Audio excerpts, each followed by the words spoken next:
Good evening, friends, and welcome to Sleepy Time Tales, a podcast aimed at helping you to get a good night's sleep. Do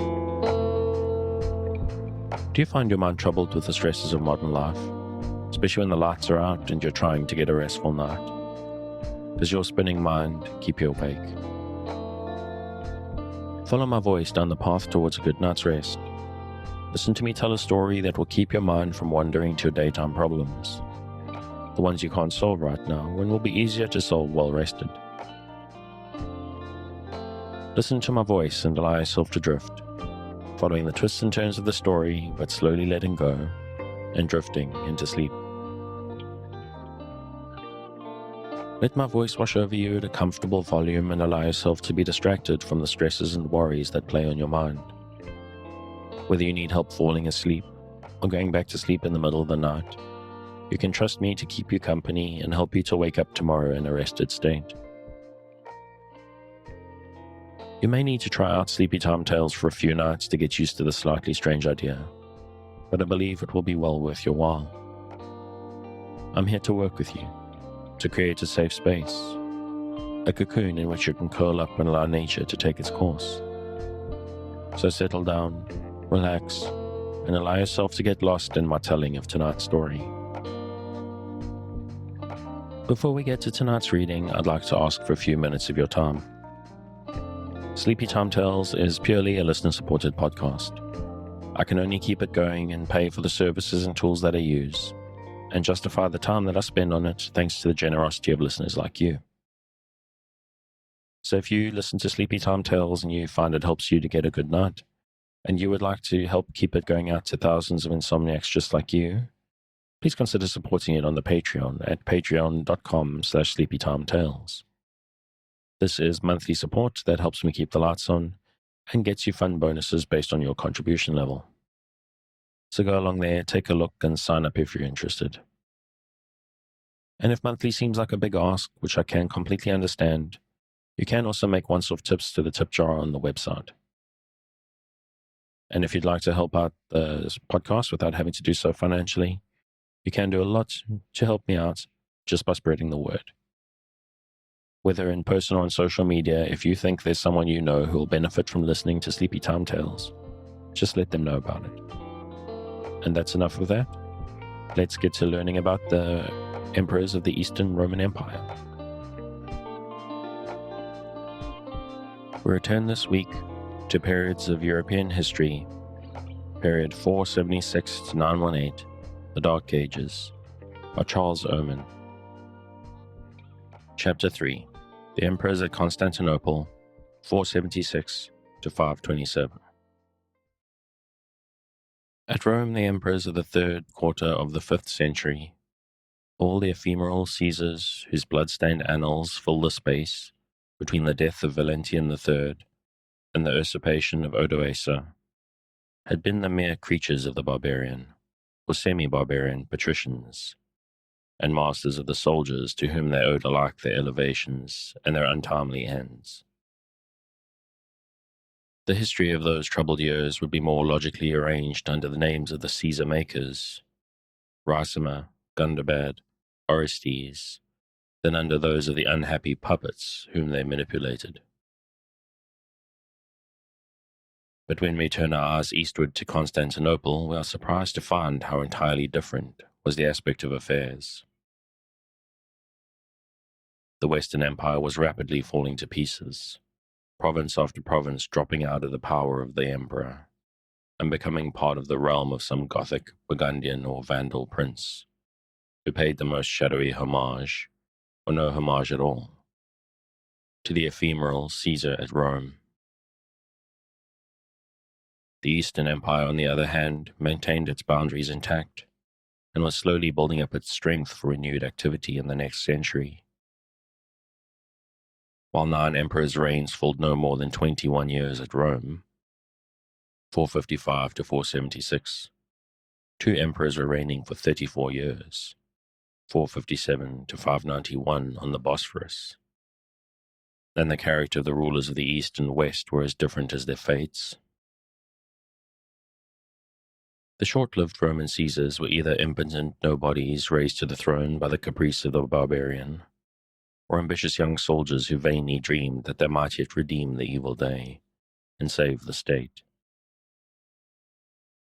Their contemporaries in the East, Leo, Zeno, and Anastasius, were three elderly officials, men of experience, if not of great ability, who followed each other in peaceable succession and devoted their declining years to a cautious defensive policy, with the result that they left a full treasury, a strong and loyal army, and an intact realm behind them.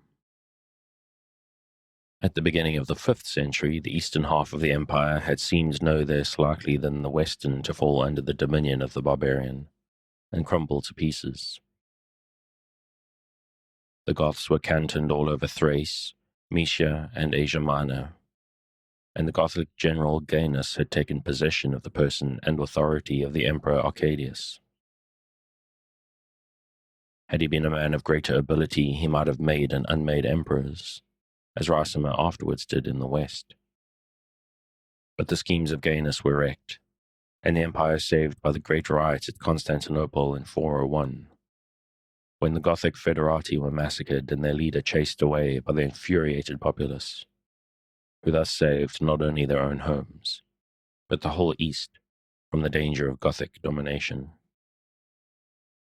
Though the European provinces of the Eastern Empire suffered grievously from Teutonic ravages during the first 80 years of the century, there was never again any danger that the barbarians would get hold of the machinery of government and subvert the empire from within. In the long reign of Theodosius II, 406 to 450, if no progress was made in strengthening the realm, at least no ground was lost. Two external causes were, during this time, operating in favor of the Eastern Empire. The first was the absolute impregnability of Constantinople against any invader who could only assault it from the land side. The town could not be starved out, as Rome was starved by Alaric, and its walls could laugh to scorn all such siege appliances as that age knew. Though Goth and Hun pushed their ravages far and wide in the Balkan Peninsula, they never seriously attempted to molest the great central place of arms on which the Eastern Roman power based itself. The Western Empire had no such stronghold. Capital, arsenal, harbour, and centre of commerce, all in one. Ravenna, where the Western Caesars took refuge in times of storm and stress, was in every way inferior to Constantinople as a base of armed resistance to the invader.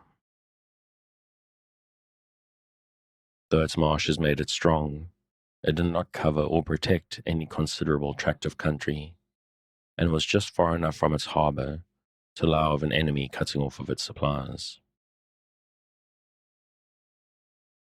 The second great factor in the vitality of the Eastern Empire was the prolonged freedom from foreign war, enjoyed by its Asiatic provinces.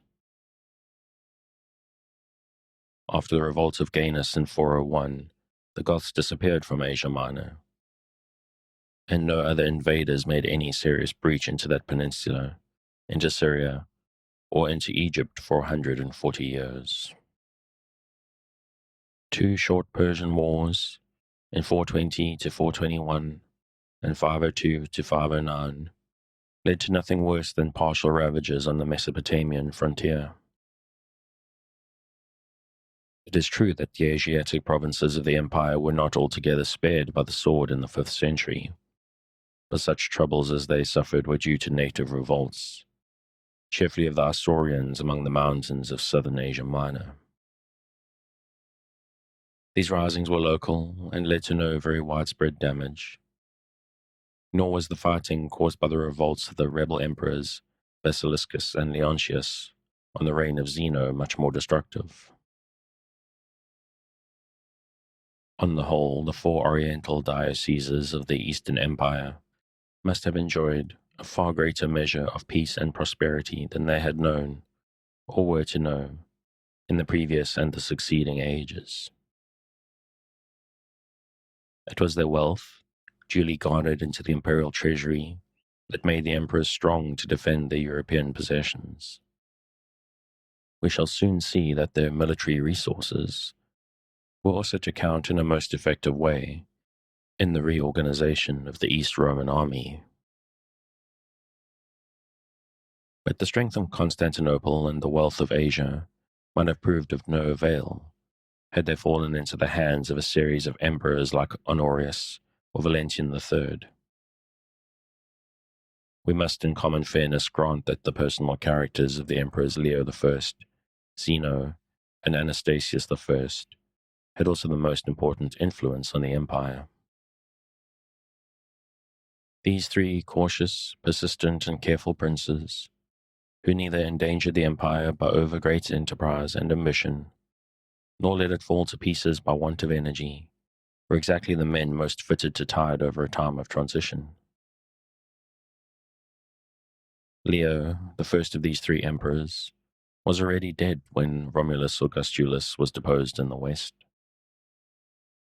He had left his mark on Constantinopolitan history by his summary execution of Aspar, the last of the great barbarian masters of the soldiers, who rose to a dangerous height of power in the east, and still more by his very important scheme for reorganizing the army, by enrolling a large proportion of native-born subjects of the empire in its ranks. Recognizing the peril of trusting entirely to Teutonic mercenaries, the fatal error that had ruined the Western Empire, Leo had enlisted, in as great numbers as he could obtain, the hardy mountaineers of Asia Minor, more especially the Isaurians.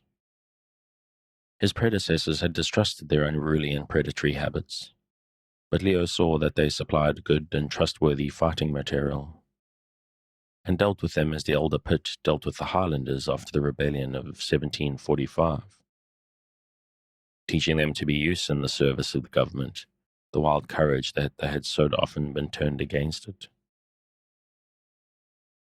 Leo had indeed done all that he could for the Isaurians, and had at last married his elder daughter Ariadne to Zeno, an Isaurian by birth, and one of the chief officers of his court. It was this Zeno who was seated at the throne of the Eastern realm at the moment that Odoacer made himself ruler of Italy, and to him was addressed the celebrated petition of the Roman Senate, which besought him to allow East and West alike to repose under the shadow of his name, but to confide the practical governance of Italy to the patrician Odoacer. Zeno was neither so able nor so respectable a sovereign as his father-in-law. Two faults, a caution which verged on actual cowardice, and a taste for low debauchery have blasted his reputation. His enemies were never tired of taunting him with his Isaurian birth, and recalling to memory that his real name was Tarraconissa, the son of Rusambladiotus, for he had only taken the Greek appellation of Zeno when he came to court. But though he was by birth an obscure provincial, and by nature something of a coward and a free liver, Zeno had his merits. He was a mild and not an extortionate administrator, had a liberal hand, and a good eye for picking out able servants, was sanguine and persevering in all that he undertook, and pursued in church matters a policy of moderation and conciliation, which may bring him credit now, though in his own time it provoked many strictures from the orthodox. The worst changes that can be laid to his account were acts that were prompted by his timidity rather than by any other motive. 2 or 3 arbitrary executions of officers whom he rightly or wrongly suspected of plotting against his life. After 3 rebellions which came within an ace of success, it is not unnatural that he grew somewhat nervous about his own safety. Zeno's reign was more troubled in this way than those of his predecessor and successor. His well-known lack of daring tempted men to conspire against him, but they reckoned without his cunning and his perseverance, and in every case came to an evil end. Zeno could count on the active support of his countrymen, the Isaurians, who now formed the most trustworthy part of the army, and on the passive obedience, or at worst the neutrality, of the mercantile classes and the bureaucracy, who disliked all change and disorder. Hence it came to pass that court conspiracies or local revolts of divisions of the army were not enough to take his throne. The first half of Zeno's reign may be divided into three parts by these three conspiracies. The emperor had hardly ascended the throne when the first of them broke out. It was a palace intrigue hatched by the Empress Dowager Verena, who detested her son-in-law. The conspirators took Zeno quite by surprise. They failed to catch him, for he fled from Constantinople at the first alarm. But they got possession of the capital and proclaimed Basiliscus, the brother of Verena, as Augustus. The mob of the city, with whom Zeno was very unpopular, joined the rising and massacred the Isaurian troops who were within the walls. Their leader's absence seems to have paralyzed the resistance of the soldiery. Zeno, meanwhile, escaped to his native country and raised an Isaurian army. Syria and the greater part of Asia Minor remained faithful to him, and he prepared to make a fight for his throne. Luckily for him, Basiliscus was a despicable creature. It was he who wrecked the great expedition against the Vandals which Leo I had sent out 7 years before. He soon became far more hated by the Constantinopolitans than Zeno had ever been. It is doubtful whether his arrogance, his financial extortions, or his addiction to the Monophysite heresy made him most detested. The army which he sent out against Zeno was entrusted, very unwisely, to a general of Isaurian birth, the Magister Militum Ilus, who allowed himself to be moved by the prayers and bribes of the legitimate emperor, and finally went over to him. Having recovered all Asia Minor, Zeno then stirred up in Europe Theodoric the Amal against his rival, and induced the Goth to beset Constantinople from the west, while he himself blockaded it on the eastern side. The town threw open its gates, and Basiliscus, after a reign of 20 months, was dragged from sanctuary and brought before his nephew's tribunal.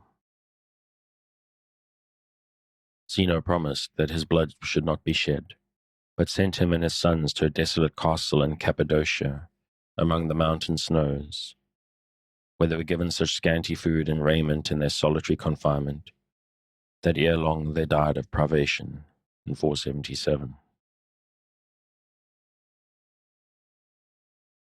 It was just after his triumph over Basiliscus that Zeno received the ambassadors of Odoacer, and was saluted as the emperor of West and East alike. In spite of his advice to the Romans to take back as their Caesar their old ruler, Julius Nepos, who was still in possession of part of Dalmatia, though he had lost Italy 3 years before. Perhaps Zeno might have been tempted to interfere with something more than advice in the affairs of the West, if his second batch of troubles had not fallen upon him, in the form of his long Gothic war with the two Theodorics, the sons of Theodema and Triarius, which began in the year following his restoration.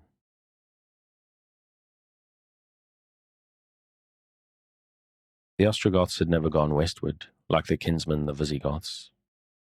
They had lingered on the Danube, first as members of the vast empire of Attila the Hun, then as occupying Pannonia in their own right. But in the reign of Leo I, they had moved across the Save into the territory of the Eastern emperors, and had permanently established themselves in Moesia. There they had settled down and had made terms with the Constantinopolitan government. But they were most unruly vassals, and even in full time of peace could never be trusted to refrain from raids into Thrace and Macedonia. The main body of the tribe now acknowledged as its chief Theodoric, the son of Theodema, the representative of the heaven-born race of the Amals, the kings of the Goths from time immemorial. Theodoric was now a young man of 23, stirring and ambitious, who had already won a great military reputation by victories over the Bulgarians, the Sarmatians, and other tribes who dwelt across the Danube. He had spent 10 years of his boyhood as a hostage at Constantinople, where he had learned only too well the weak as well as the strong points of the East Roman Empire. His afterlife showed that he had there inherited a deep respect for Roman law, order, and administrative unity. But he had also come to entertain a contempt for the timid Zeno, and a conviction that his bold tribesmen were more than a match for the motley mercenary army of the emperor, of which so large a proportion was still composed of Goths and other Teutons, who could not be trusted to fight with a good heart against their Ostrogothic kinsmen. But Theodoric the Amal was not the only chief of his race in the Balkan Peninsula. He had a namesake, Theodoric, the son of Triarius, better known as Theodoric the One-Eyed, who had long served as a mercenary captain in the imperial army and had headed the Teutonic auxiliaries in the camp of the usurper Basiliscus. When Basiliscus fell, Theodoric the One-Eyed collected the wrecks of the rebel forces, strengthened them with broken bands of various races, many of whom were Ostrogoths, and kept the field against Zeno. He retired into the Balkans and occasionally descended to ravage the Thracian plains. But meanwhile he sent an embassy to Zeno, offering to submit if he were given the title of Magister Militum, which he had held under Basiliscus, and taken with all his army into the imperial pay. Zeno indignantly refused to entertain such terms, and resolved to take in hand the destruction of the rebel. He sent an Asiatic army into Thrace to beset the son of Triarius from the south, and bade his warlike vassal, the son of Theodamer, to attack his namesake from the north, on the Moesian side. The younger Theodoric eagerly consented, for he grudged to see any other Gothic chief than himself powerful in the peninsula, and looked down on the son of Triarius as a low-born upstart, because he did not come like himself from the royal blood of the Amals. By his name, Triarius, the father of Theodoric the One-Eyed must have been a Roman or a Romanized Goth. But the One-Eyed had himself married a wife who was close akin to Theodoric the Amal, for his son Resitak is called the Amal's cousin. The campaign against Theodoric the One-Eyed turned out disastrously for the imperial forces. The Roman army in the south missed the track of the rebel, whether by accident or design, while Theodoric the Amal got his forces entangled in the defiles of the Balkans and surrounded by the army of his rival. He had been promised the cooperation of the army of Thrace, but no Romans appeared, and his projects began to look dark. His one-eyed rival, riding to within earshot of his camp, taunted him with his folly in listening to the orders and promises of the emperor. "Madman," he cried, "betrayer of your own race, do you not see that the Roman plan is always to destroy the Goths by Goths? Whichever of us falls, they, not we, will be the stronger. They will never give you real help, but sent you out against me to perish here in the desert." Then all the warriors of the Amal shouted that the One-Eyed was right, and they would not fight against their brethren in the other camp. The son of Theodamer bowed to their will, and joined himself to the son of Triarius. Uniting their armies, they moved down into the valley of the Hebrus, and advanced towards Constantinople. They sent Zeno an ultimatum, in which the Amal demanded more territory for his tribe, and a supply of corn and money, while the One-Eyed stipulated for the post of Magister Militum and an annual payment of 2,000 pounds of gold. Zeno, who was very anxious to keep the younger Theodoric on his side, proffered him a great sum of money, and with the hand of the daughter of the patrician Olybrius if he would abandon his namesake the rebel. But Demel refused to break the oath he had sworn to his ally, and marched westward to ravage Macedonia, up to the very gates of Thessalonica. Zeno sent his troops into winter quarters as the season was late, and made one final attempt to stave off the impending danger by offering terms to Theodoric the One-Eyed. Less true to his word than the Amal, the older Theodoric listened to the emperor's offer, and on being promised the title of Magister Militum and all the revenues that he had enjoyed under Basiliscus, led his troops over into the imperial camp. For the next 2 years, the son of Theodema raged over the whole Balkan peninsula, from Dyrrhachium to the gates of Constantinople, plundering and burning those parts of Macedonia and Thrace which had hitherto escaped the ravages of the Huns of Attila and the Ostrogoths of the previous generation. The generals of Zeno met with little fortune in their attempts to check him, the only success they obtained being a victory won by a certain Sabianius in 480, who cut off the rear guard of Theodoric as it was crossing the Albanian mountains, and captured 2,000 wagons and 5,000 Gothic warriors. But Sabinianus made himself too much feared by Zeno, who, on a suspicion of treachery, had him executed in the following year. It was not until 483 that the Amal, having wasted Thrace and Macedon so fiercely that even his own army could no longer find food, at last came to terms with Zeno, on being made Magister Militum, and granted additional lands in Moesia and Dacia for his tribesmen.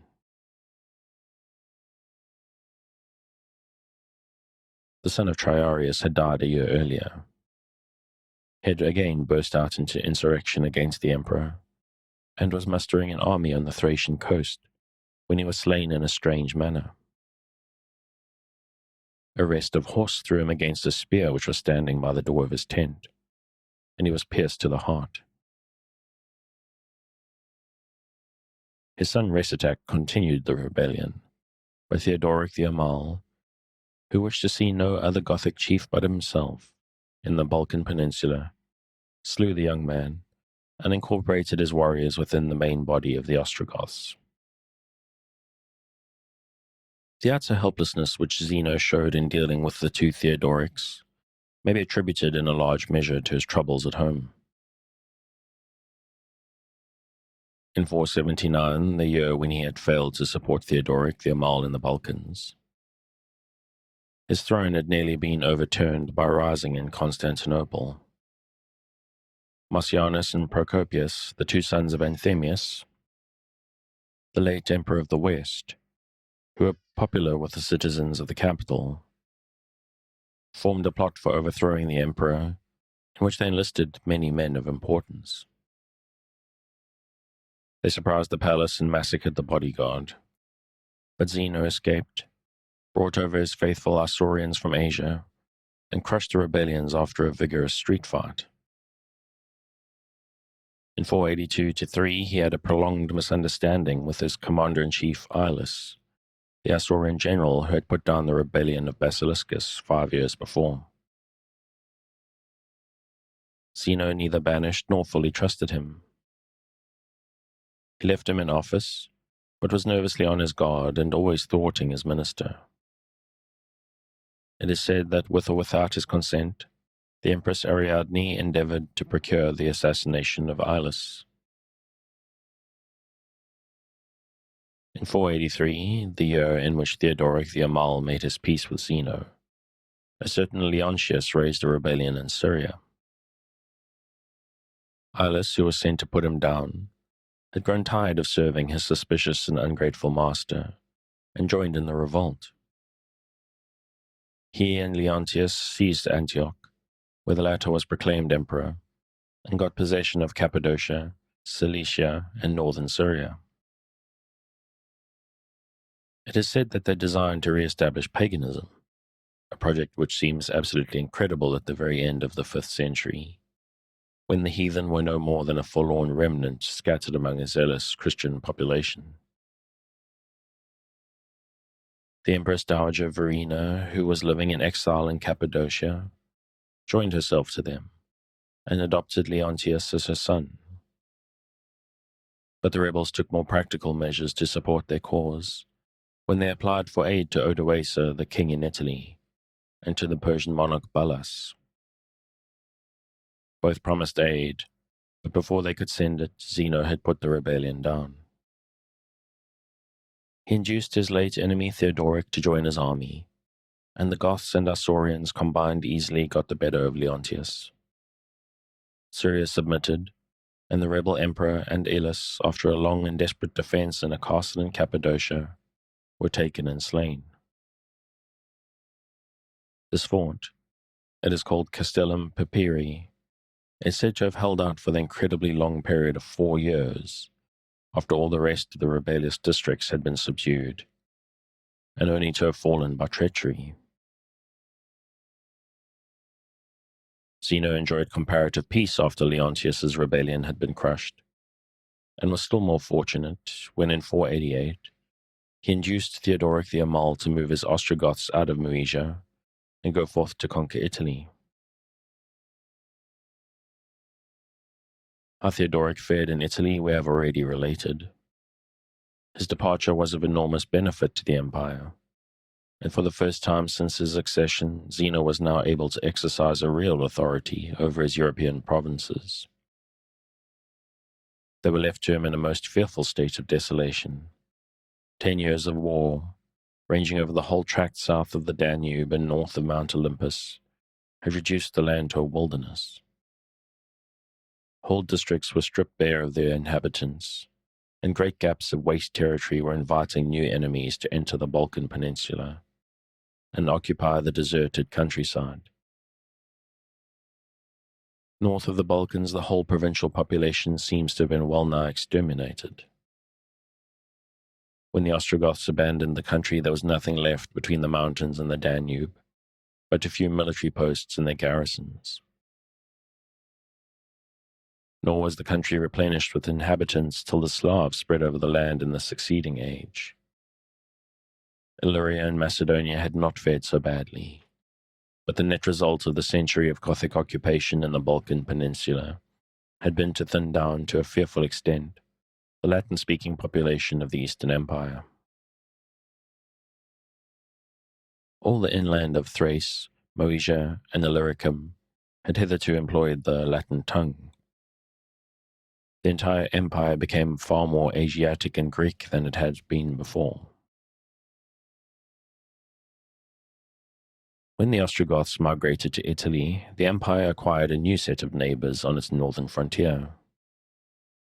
The nomad Ugrian horde of the Bulgarians on the lower Danube, and the Teutonic tribes of the Gepidae, Heruli, and Lombards on the middle of the Danube, and the Theiss and the Save.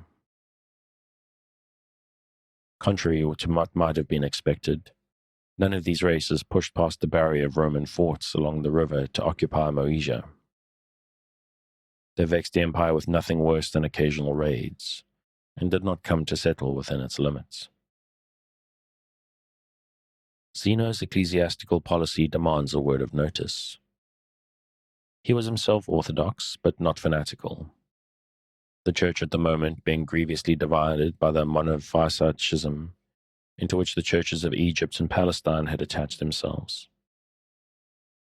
He thought it would be possible and expedient to lure the heretics back within the fold by slightly modifying the Catholic statement of doctrine.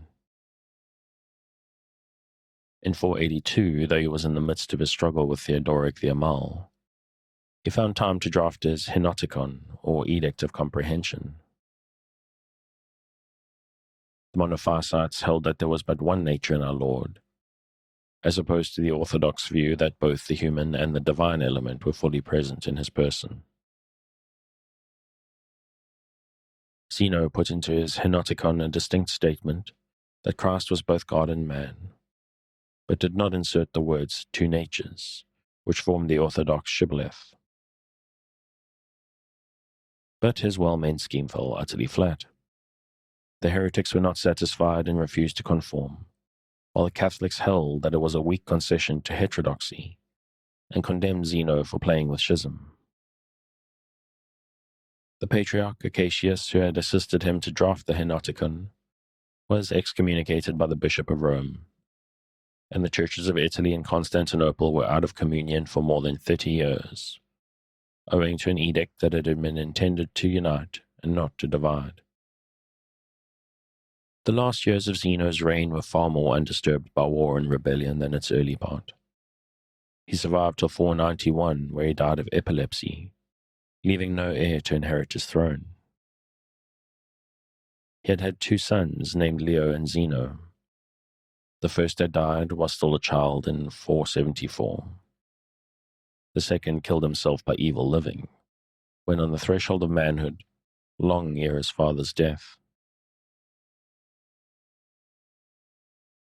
The right of choosing Zeno's successor fell nominally into the hands of the Senate and people, really into those of the widowed Empress Ariadne and the Imperial Guard. The daughter of Leo made a wise choice in recommending to the suffrages of the army and people Anastasius of Dyrrachium, an officer of the Salentiarii, who was universally esteemed for his piety and virtue. Anastasius was a man of 52 or 53, who had spent most of his life in official work in the capital, and was especially well known as an able and economical financier. He was sincerely religious, and spent many of his leisure hours as a lay preacher in the Church of St. Sophia, till he was inhibited from giving instruction by the Patriarch Euphemius, who detected monophytism in his sermons. He had once proposed to take orders, and had been spoken of as a candidate for the bishopric of Antioch. Yet in spite of his religious fervor, he was never accused of being unworldly or unpractical. Anastasius was a man of blameless life, learned and laborious, slow to anger, a kind and liberal master, and absolutely just in all his dealings. "Reign as you have lived" was the cry of the people when he first presented himself to them clad in the imperial purple. Only 2 objections were ever made to him. The first, that he leaned towards the Monophysite heresy. The second, that his court was too staid and puritanical for the taste of the multitude, who had loved the pomp and orgies of the dissolute Zeno. He earned unpopularity by suppressing gladiatorial combats with wild beasts and licentious dances. 6 weeks after his ascension, the new emperor married the Empress Dowager Ariadne, who had been the chief instrument in his election. She was a princess of blameless life, and had done much in the previous reign to redeem the ill repute of her first husband. It was a great misfortune for the empire that she bore her second spouse no heir to inherit his throne. And on the rising of a new Eastern emperor, and a little bit of bad news, I think I'm going to call it a night. This was a tricky one to read, a lot of very tricky words, but quite interesting. So if you'd like to pick up where I'm leaving off, you can, as always, find the original on Project Gutenberg at the link in the show notes. Thanks again for joining me on this episode of Sleepytime Tales, the podcast designed around a bedtime story to help you to get a restful night. New episodes will be released every Sunday night to give you something fresh to help you rest in a new week. But make sure to follow or subscribe in whatever service you use so that you get your new episodes whenever they come out.